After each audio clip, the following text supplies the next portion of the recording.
విలక్షణ నటుడు సముద్రకని గారు మరోసారి ఫాదర్ క్యారెక్టర్తో రామం రాఘవం సినిమాతో ఫిబ్రవరి 21న ప్రేక్షకుల ముందుకు రాబోతున్నారు. ఈ సినిమాలో ఆయన క్యారెక్టర్ ఎలా ఉంటుంది ఏంటి ఒకసారి తెలుసుకుందాం. Hi sir.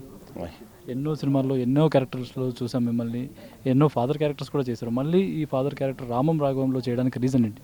ఫాదర్ క్యారెక్టర్ అంటే ఈ కథలో మిమ్మల్ని మీ పాత్రని బలంగా మీకు మెప్పించేలా చేసిన పాయింట్ ఏంటండి? అంతే, ఫాదర్దా ఫస్ట్ పాయింట్.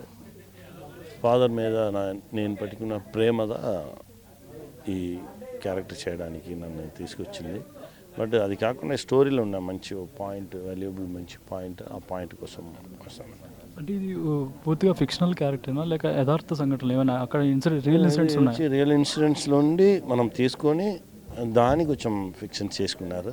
బట్ అంటే మనం చూడగానే ఇలాంటి కేసెస్ ఎన్ని కేసెస్ మనం చూసుకున్నాం అనేది మనకు తెలుస్తుందండి. విమానం సినిమాలో మీ క్యారెక్టర్ చూసాం, అసలు అందులో కూడా ఫాదర్ క్యారెక్టర్. అసలు అంత ఫాదర్ అనేవాడు కొడుకు కోసం ఇంతగా కష్టపడతాడా అనేది అందులో చాలా చక్కగా చూపించారు. ఆ తర్వాత ఆ సినిమాలో పనిచేసిన ధనరాజ్తోనే డైరెక్షన్లో ఈ సినిమాలో కూడా ఫాదర్ క్యారెక్టర్. విమానం డైరెక్టరే ఈ ఫిల్మ్కి రైటర్ కూడా. సో అది వేరే ఫాదర్, ఇది వేరే ఫాదర్. ధనరాజు డైరెక్షన్ ఎలా అనిపించింది మీకు? ఎక్స్ట్రాడినరీ డైరెక్టర్ వాడు. ఇంకా పెద్ద పెద్ద ఫిల్మ్ చేస్తాడు. డెఫినెట్గా పెద్ద హిట్ డైరెక్టర్ వస్తాడు. ఈ సినిమా ట్రైలర్ చూస్తే తండ్రి సాఫ్ట్ తండ్రి, కొడుకు అంటే ఇప్పుడు ఈ సమాజంలో ప్రస్తుతం జరుగుతున్న సమాజంలో కొడుకులు ఎలా చెడిపోతున్నారు ఏంటి, దీని మీద ఎక్కువ చూపిస్తున్నట్టు అనిపిస్తుంది సార్. మీరు చూడండి, చూస్తే తెలుసు. ఒక్కరొకరు ఒక్కొక్క పాయింట్లో చూస్తారు. వాళ్ళకి నచ్చిన దీని గురించి వాళ్ళు మాట్లాడతారు. మీరు చూడండి, మీకు ఏ పాయింట్ దొరుకుతుందో దాని తర్వాత మనం మాట్లాడతాం. ఓకే. ప్రభాస్ గారి రాజ్యసభ అప్డేట్ ఏమైనా ఇస్తారా? రాజ్యసభ యాక్ట్ చేసుకున్నాం అంతే. అంటే మీ క్యారెక్టర్ ఎలా ఉంటుంది? ఆమె చెప్పమండి. ఓకే, డైరెక్టర్ దగ్గర అడగండి అని చెప్తారు. నెక్స్ట్ ఏం సినిమాలు చేస్తున్నారు సార్? చాలా ఉందండి. రాజ్యసభ చేసుకున్నాము, కాంతా చేసుకున్నాము, ఒక 2-3 మూవీస్ అప్కమింగ్ మూవీస్ చేసుకున్నాము. ఇప్పుడు హిట్ 3 చేసుకున్నాము.